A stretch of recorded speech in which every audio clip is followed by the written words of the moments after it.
Hey guys, Pren here. We're doing two projects at once today. One is the cover for the power tray, and the other one's going to be the roof rack lights. Let me show you what I got going on over here. So I got these lights off of Amazon. I'll put the link down below. I heard they're pretty good, but we'll see. Basically for the roof rack, they don't need to be bright or anything for what my purpose is. They're actually red. I just want them unobtrusive and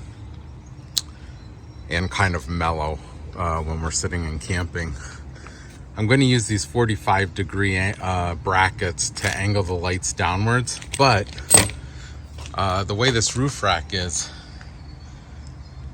I've got a pretty good gap, and I don't want to put it too far back where the edge of the roof line kind of casts a shadow. So what I'm going to do is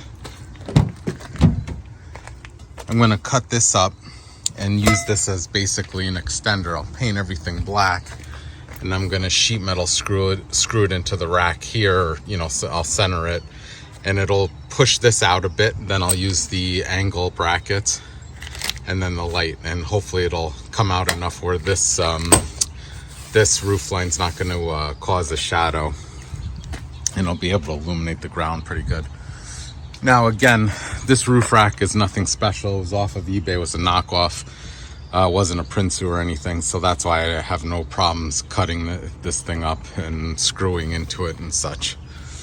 So we'll see how it goes.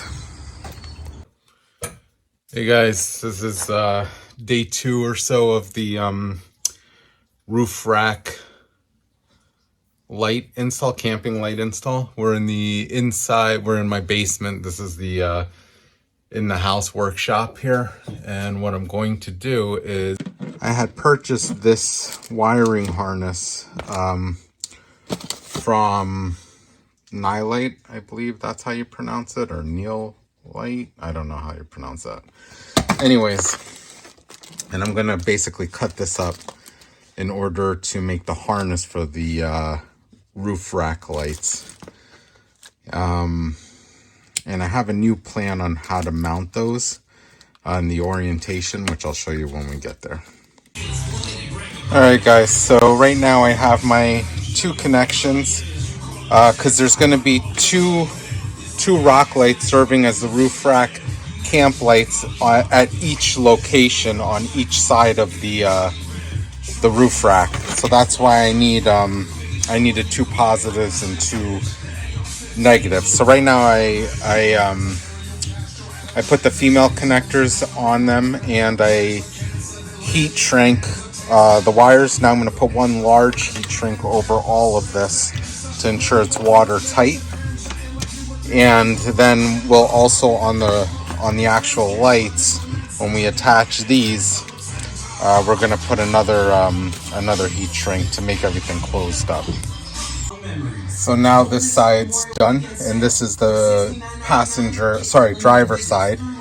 This is going to go over now in the rear of the roof rack to the passenger side. From there we're going to run forward and then down the window channel to the engine bay. This is the actual roof rack light, or technically they are rock lights. And the gauge for them is very thin. I don't believe they draw a lot of wattage at all.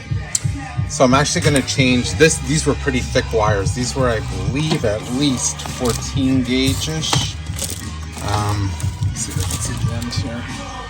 So what I'm going to do is I'm going to step up as I move from the lights. So from these lights, I'm actually going to use this gauge, which I believe should be maybe, I don't know, let me see, maybe like an 18 or something.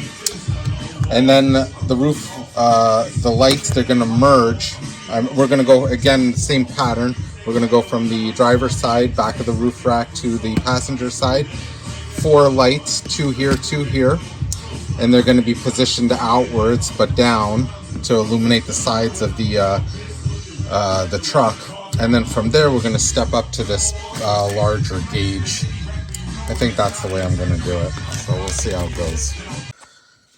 So originally I was going to have these 45-degree mounts on the side of the roof rack like this, with one roof rack light pointed down like this. But what I'm thinking now I'm going to do is put it in the rear corner of the cabs, both sets, and I'm going to cut this angle here. And I'm not really good at welding aluminum, so I'm just going to see if JB Weld will be strong enough to hold it. I'm going to cut that section off so this will sit flush against that, and this in essence is going to be it'll house two lights like this. One going from the towards the front of the cab, and one going towards the rear bed like that. So we'll see how it goes. I'm going to actually do a test run with just one and then go mount it on the truck and see how everything lines up. So I just cut one of the mounts, and basically what I'm thinking is that's going to intersect with the full mount here, like so. And then we'll have one light on this side and one light on that side.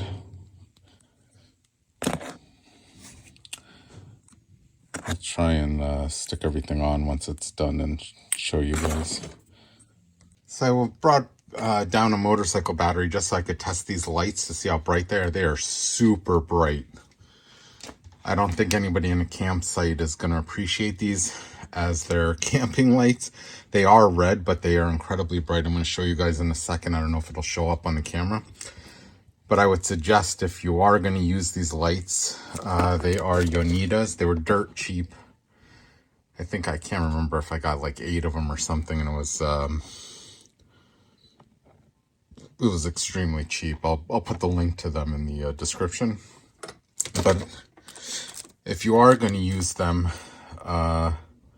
then make sure you have a dimmer on them. If you're going to use them for camping lights, just to dim it out, because you know, a lot of people obviously go camping to enjoy the stars and stuff, and I don't think they want this bright ass light in their face. So I'm going to set up the camera somewhere so you guys can see while I hook it up to the battery.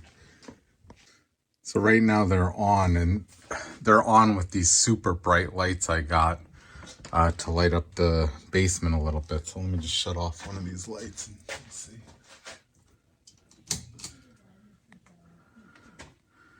Yeah, that's incredibly bright. I don't think the video's doing it justice. So like I said, I think the big thing is just to make sure you have a dimmer. I'm going through a Switch Pro, so I do believe will already have a dimming function through the app with the Switch Pro.